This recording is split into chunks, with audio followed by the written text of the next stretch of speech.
Hello बच्चों, स्वागत है आपका हमारे YouTube channel accurate medical guidance, जो एक ऐसा चैनल है जिसके ज़रिए या फिर जिसके माध्यम से आप मेडिकल लाइन में जाने से पहले आपको सारे कोर्स या फिर जो मेडिकल के कोर्सेज होते हैं या फिर मेडिकल में हम क्यों जा रहे हैं। 11th में जो बच्चे आते हैं, टेंथ पास आउट करने के बाद जो बच्चे 11th में अपीयर होते हैं, तो वो बच्चे बहुत ही ज़्यादा जो है अपने आप को लेकर के बहुत प्रॉब्लम में होते हैं कि हम 10th के बाद कौन सा कोर्स ज्वाइन करें, कौन सा हम जो है स्ट्रीम ज्वाइन करें, कौन सी स्ट्रीम हम चूज़ करें 11th में, हमारे लिए कौन सी बेनिफिशियल होगी। तो मैं आपको बता दूं, जो बच्चे मेडिकल लाइन में बहुत ज़्यादा अपना इंटरेस्ट रखते हैं, तो उनके लिए सीधी सी बात है कि वो अपना जो है अपनी मेडिकल 11th में अपना मेडिकल लें और 11th की पढ़ाई अपनी मेडिकल से स्टार्ट करें। और जिनका अपना अपना इंटरेस्ट होता है, बच्चों का अपना अपना इंटरेस्ट होता है कि भाई हमारा तो जो है हमारा आर्ट्स में है और हमारा तो जो है कॉमर्स में है, हमारा नॉन मेडिकल में है। तो ये सारे अपना अपना इंटरेस्ट की वजह से होता है कि भाई जो भी बच्चे अपना इंटरेस्ट जिन बच्चों का अपना अपना इंटरेस्ट होता है कि भाई हमें इस स्ट्रीम में जाना है, हमें इस स्ट्रीम में जाना है, तो मैं उन चीज़ों के लिए मैं किसी को आपको नहीं बताऊंगा। मैं आपको ये बताऊंगा कि आज बच्चे मेडिकल चूज़ कर रहे हैं, तो वो उनको क्यों चूज़ करना चाहिए मेडिकल, और वो आगे चल कर के कि भाई मेडिकल में हमें आगे चल कर के हमें क्या फ़ायदा होने वाला है, हम क्यों ये जो हमारा कोर्स है हम ये क्यों चूज़ कर रहे हैं, जो हमारी स्ट्रीम है मेडिकल में ये क्यों चूज़ कर पा रहे हैं, इसके हमारे क्या जो है बेनिफिट्स हैं और क्या इसकी डीमेरिट्स हैं। तो वो सारी चीज़ मैं आपको आज इस वीडियो में जो है आपको बताऊंगा प्रॉपर तरीके से। तो दोस्तों हम स्टार्टिंग करते हैं 11th बेसिक्स हम आपको जो है बताते हैं मेडिकल के। तो दोस्तों हमारी जो 11th जो हमारी क्लास होती है, हमारी दोस्तों जो 11th जो क्लास होती है, इसमें हमारी मेनली कौन कौन से सब्जेक्ट आते हैं। जो बच्चे 11th में मेडिकल लेते हैं, 11th में जो बच्चे मेडिकल लेते हैं, तो उनके लिए कौन कौन सी क्लासेज आती हैं, उनके लिए मैं आपको बता दूं। 11th जो हमारी क्लास होती है उसमें 5 सब्जेक्ट्स आते हैं मेडिकल में। यहाँ पे हम only and only medical stream की बात करेंगे। तो 11th में हमारे 5 सब्जेक्ट्स आते हैं, जिसमें हमारे 5 सब्जेक्ट कौन कौन से होते हैं। फिजिक्स, दूसरी होती केमिस्ट्री, बायोलॉजी, और बाकी के 2 बच्चे इंग्लिश और फिजिकल फिजिकल एजुकेशन। तो दोस्तों ये हमारे 5 जो हमारे सब्जेक्ट हैं, ये हमारे 11th जो मेडिकल में में उसके अंदर जो हमें ये देखने को मिलते हैं। तो हमको फिजिक्स, केमिस्ट्री, बायो, इंग्लिश और फिजिकल, ये 5 सब्जेक्ट बहुत अच्छी तरीके से पढ़ने हैं। दोस्तों मैं आपको पहले बता दूं कि भाई जिस बच्चा 11th क्लास में आकर के 11th जिसने मेडिकल लिया है, तो उसको ये नियम बना लेने चाहिए कि बच्चों जो 24 आवर्स हमारे जो है 1 डे के अंदर होते हैं, ये सबको पता है। तो दोस्तों 1 डे के अंदर 24 आवर्स होते हैं, तो 24 आवर्स में से मेनली हमको 16 आवर्स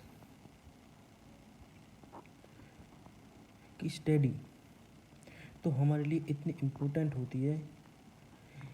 जो बच्चे 11th में मेडिकल लेते हैं वो ये मान के चलें कि हमें 16 आवर्स तो ऐसे बैठे रहना है। बैठे रहना मतलब ये नहीं है कि भाई जो है हम अपना टाइम वेस्ट करें, अपनी किताब खोल के बैठ रहें और हमारा मन कहीं और है।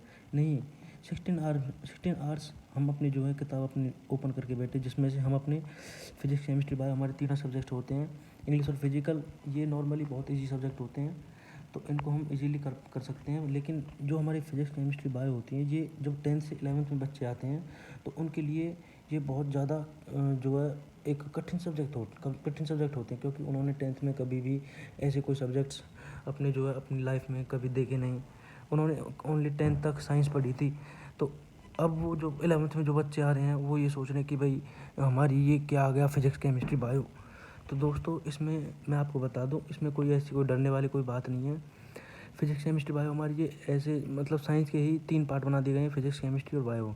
तो दोस्तों फिजिक्स में हमारी मेनली जो है आपको motion, laws of motion, charges और एट्सेट्रा एट्सेट्रा, ये सारी चीज़ें जो आपको फिज़िक्स में देखने को मिलती हैं। मतलब हमारी जो है फिज़िक्स मतलब हमारी रियल लाइफ से डिनोट करती है कि भाई हमारी रियल लाइफ में क्या हो रहा है, क्या नहीं हो रहा, कि भाई क्या चीज़ हमारी मतलब जो भी हमें कुछ देखने को मिलती है, ये चीज़ हो रही है तो ये क्यों हो रही है। तो यही सारी चीज़ फिज़िक्स में आती हैं। उसके बाद आती है हमारी केमिस्ट्री। केमिस्ट्री भी हमारी रियल लाइफ से जो है बहुत ही ज़्यादा हद तक जुड़ी होती है कि भाई केमिस्ट्री में हमारे ये सारी चीज़ें आती हैं, रिएक्शंस, केमिकल इक्वेशंस वगैरह आती हैं। ये सारी चीज़ें अभी आपको देखने को मिलेंगी जब आप जैसे जैसे आप अपना बुक्स ओपन करेंगे, आप अपने स्कूल्स में जो है स्टडी करेंगे, तो आपको धीरे धीरे आपको सब समझ आ जाएगा कि क्या रिएक्शंस होती हैं, केमिकल इक्वेशंस क्या होती हैं। हमने ये सारी चीज़ें 11th में कुछ इनका जो है बेसिक्स पढ़ा था, लेकिन 11th में ये सारी चीज़ें बहुत डिटेल में होने वाली हैं। तो दोस्तों मैं आपको बता दूँ, एक होता है हमारा subject biology, which is one of the most important subject in our 11th medical class. वैसे तो ये तीनों जो सब्जेक्ट्स हैं ये बहुत इंपॉर्टेंट हमारी मेडिकल के लिए, बट बायोलॉजी मेनली इन दोनों के बराबर इंपॉर्टेंट होती है। हम किसकी बात कर रहे हैं, अगर हम नीट का एग्ज़ाम लेके चलें, भाई मेडिकल जो स्टूडेंट्स हैं वो किसके लिए पढ़ाई करते हैं, मेनली किसके लिए पढ़ाई करते हैं, डॉक्टर बनने के लिए। और डॉक्टर वो कैसे बन सकते हैं, डॉक्टर वो बनेंगे जब वे अपना नीट का एग्ज़ाम इजीली पास कर सकें। नीट का एग्ज़ाम कैसे क्लियर होगा, जब वो बच्चे फिज़िक्स, केमिस्ट्री और बायोलॉजी इजीली और बहुत अच्छी तरीके से अपना जो है उस चीज़ को पढ़ें। और मैंने आपको पहले बताया कि 16 आवर्स कम से कम उसके लिए पढ़ाई चाहिए।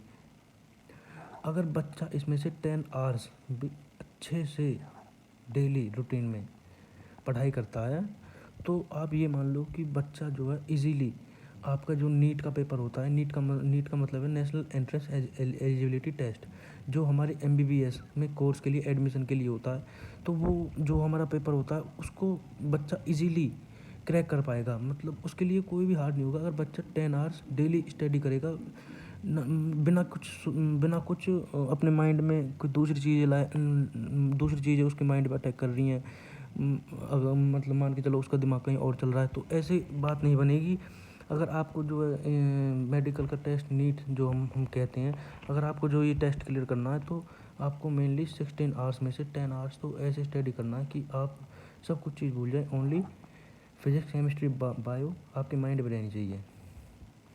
तब जो है बच्चा वो इजीली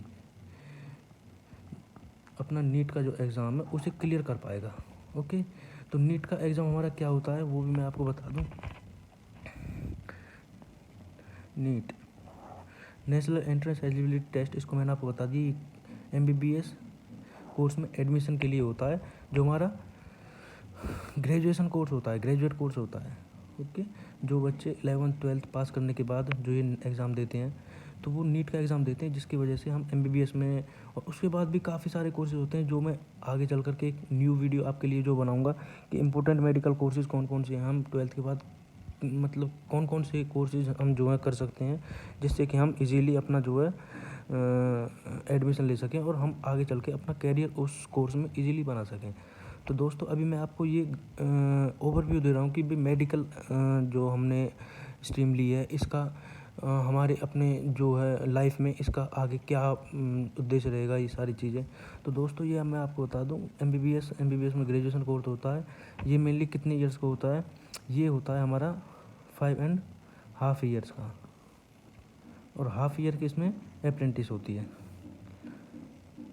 दोस्तों नीट का एग्ज़ाम हम नहीं कह सकते कि टफ़ होता है, लेकिन अगर हम नहीं पढ़ेंगे तो ये एग्ज़ाम हमारे लिए बहुत टफ़ हो सकता है। अगर हम नॉर्मली इजीली 10 आवर्स की हम स्टडी करते हैं डेली, तो हमारे लिए नीट का एग्ज़ाम कुछ भी नहीं है, कुछ भी। दोस्तों मैं आपको बता दूं, कुछ भी नहीं है, क्योंकि मैंने भी नीट का एग्ज़ाम दिया था। तो दोस्तों मैंने जब अपना एग्ज़ाम दिया था, तो मेरे टाइम पे जो है नीट 2019 में मैंने अपना एग्ज़ाम दिया था। तो दोस्तों मेरे 350 अंक आए थे, बिना किसी कोचिंग के या फिर बिना किसी एक्स्ट्रा पढ़ाई की ओनली यूट्यूब से जो है मैंने हमारे जो है एक गुरुजी थे जो यूट्यूब पे अपनी वीडियो बनाया करते थे और डेली अपलोड किया करते थे। तो उनकी वीडियो हमने देख देख करके उनसे पढ़ाई करनी स्टार्ट करी। तो जिसकी वजह से हमने 350 अंक लिए। बट 350 अंक पे जनरल कास्ट में नहीं होगा। तो दोस्तों मैं आपको ये बता दूं कि नीट मेनली है क्या। नीट हमारा एक ऐसा पेपर है जो आगे चल के हमें MBBS कोर्स में एडमिशन दिलाता है और जो हमें डॉक्टर बनाता है। नाम के आगे हमारा डॉक्टर लग जाता है। ओके। तो मैं आपको ये बता दूं कि इसके लिए हमें क्या क्या करना पड़ेगा। नीट को क्लियर करने के लिए क्या क्या करना पड़ेगा। नीट के लिए हमें फिजिक्स केमिस्ट्री और बायो को तो घोट के ही पी जाना है, तब जा कर के हमारा नीट जो है इजीली क्लियर हो पाएगा। नीट हमारा जो पेपर है ये हमारा कितने नंबर का होता है। मेनली 720 नंबर का हमारा जो है पेपर होता है और इसमें से मेनली कम से कम नहीं तो 650 प्लस जनरल के लिए नंबर तो चाहिए ही चाहिए, तब जाके उसका नीट जो है क्लियर होगा। 650 नंबर तो उसको लाने ही लाने हैं, तब जाके उसका नीट वो सोच के चले कि हाँ मेरा नीट क्लियर हो पाएगा। और उसके बाद आती है जनरल, OBC आती है, BC आती हैं। तो OBC के लिए मान के चलो आप 500 प्लस 500 550 मान के चलो। आज के टाइम में 550 प्लस उसका गोल रहना चाहिए कि भाई मैं अपना 550 प्लस नंबर लाऊंगा तो तब जा कर के मेरा नीट जो है क्लियर होगा। OBC। तो उसके बाद आती है हमारी SC कैटेगरी। उसके लिए कितने नंबर चाहिए। मेनली उसके 500 प्लस SC के लिए चाहिए आज के टाइम में, तब जाके वो मान के चले कि मेरा नीट का जो टेस्ट है वो क्लियर हो पाएगा। तो दोस्तों मैं आज आपको बता दूं कि मेनली 500 प्लस नंबर तो हमको लाने ही लाने हैं, तब जा कर के हम ये अपने आप को श्योर कर सकते हैं कि हाँ मेरा नंबर जो है नीट जो हमारा एग्ज़ाम है जो हमने दिया है उसमें हमारा आ सकता है। तो दोस्तों ये मैं आपको बता दूं, बहुत हम नहीं कह सकते कि बहुत ज़्यादा टफ है। अगर हम नॉर्मली स्टडी करते हैं 10 आवर्स पर डे तो हम इजीली जो है मेडिकल का जो एग्ज़ाम होता है नीट, हम उसको क्लियर कर सकते हैं और एक अच्छे गवर्नमेंट मेडिकल कॉलेज में अपनी सीट पर कब्जा जमा सकते हैं दोस्तों। ओके। गवर्नमेंट मेडिकल कॉलेज में एक अच्छा जो है अपना कब्जा जमा सकते हैं, अपनी एक सीट हम प्राप्त कर सकते हैं। तो दोस्तों आज मैं आपको ये बता दूं कि मेनली मैंने आपको ये बताया कि 11th जो हमारी क्या होती है। 11th हमारा एक ऐसा सब्जेक्ट, हमारा 11th हमारी एक ऐसी स्ट्रीम होती है जिसमें हम अपना ये डिफ़ाइन नहीं कर सकते कि मैं क्या करूं क्या नहीं करूं। तो दोस्तों मैं आपको बता दूं, जो बच्चे 11th में मेडिकल लेने की सोच रहे हैं तो स्टार्टिंग से मैं आपको बता दूं, स्टार्टिंग से ही जो 11th की 3 हमारी सब्जेक्ट होते हैं मेनली फिजिक्स केमिस्ट्री और बायो, उनकी NCERT को तो घोट के ही पी जाओ एक साल के अंदर अंदर, क्योंकि 11th जो हमारा बेस होता है और 60% जो हमारा सिलेबस होता है वो हमारे नीट के अंदर देखने को मिलता है 11th का, और 40% हमारा 12th का सिलेबस जो है नीट के अंदर आता है। तो दोस्तों मैं आपको बता दूं कि मतलब 11th का 60% जो हमारा सब 60% सिलेबस हमारा मेडिकल जो हमारा नीट पेपर होता है उसके अंदर आता है। तो इसलिए मैं आपको बता दूं कि दोस्तों मेडिकल लाइन एक बहुत ही अपने आप में एक बहुत ही शानदार लाइन है। तो इसके अंदर थोड़ी मेहनत है, लेकिन इसके अंदर फ्यूचर भी इतना ज़बरदस्त है और कैरियर इतना ज़बरदस्त है कि आप सोच नहीं सकते कि मतलब वाह क्या, मतलब आप ये कहोगे कि वाह क्या बात है, सर ने मुझे बहुत अच्छा गाइडेंस किया। तो मैं आपको एक एक्यूरेट बिल्कुल हमारा जो एक चैनल का नाम है एक्यूरेट मेडिकल गाइडेंस, तो हमने अपने चैनल का नाम इसलिए ही रखा है एक्यूरेट मेडिकल गाइडेंस क्योंकि हम अपने चैनल पर आपको कभी भी कोई चीज़ बताएंगे तो उसकी एक्यूरेसी मिलेगी और उसको प्रॉपर ही गाइडेंस करेंगे तब, और वो मेडिकल के सारे जो है आपको एक्यूरेट मेडिकल गाइडेंस मिलेगी। तो दोस्तों आज का जो हमारा वीडियो यहीं समाप्त होता है। कोई भी मुझसे कोई गलती हुई हो या फिर क्योंकि मैं एक फ्रेशर हूँ, मैं भी अभी आपको जो है स्टार्टिंग से जो है मैं भी अभी एक स्टूडेंट हूँ, मैं भी आपको अपने मेडिकल चैनल के ज़रिए आपको जो है कुछ गाइडेंस दे पा रहा हूँ। तो दोस्तों कृपया करके मेरे चैनल को लाइक शेयर एंड सब्सक्राइब करना और दोस्तों मैं आपको बहुत ही इस चैनल के माध्यम से बहुत ही आगे ले जाना चाहूँगा।